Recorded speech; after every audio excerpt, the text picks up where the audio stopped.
GH Minicon mga ka-treasure, we're here in Festival Mall. Let's check this new store out. Let's go!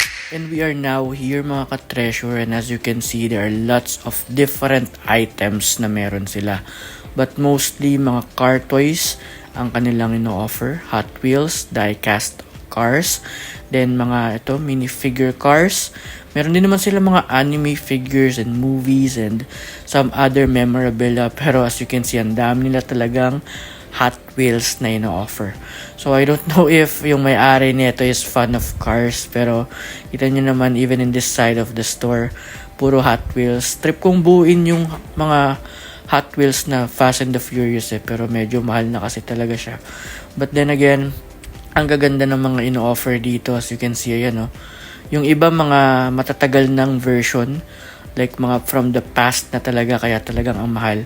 GH Minicon na ganyan yung pangalan ng store, and ito pa may mga blind boxes din pero mostly pang kids. Then ayan, mga robots and other toy figures na kanilang binebenta. But then again, ayan ulit, Hot Wheels talaga. So ito mga pang bata na So as you can see, mga Princess and LOLs. So meron yun yung pinsan ko dati, si Jumbotron. So anyway, so ayan, na-share ko lang dito guys kasi ayan mga toys din naman yung binibenta nila. Kung fan talaga kayo ng mga Hot Wheels and toy cars, so this is the place where you wanna be. Dito kayo pumunta. Ang dami talaga. Mostly cars talaga. Pero ayan, may mga other variants din. So check them out.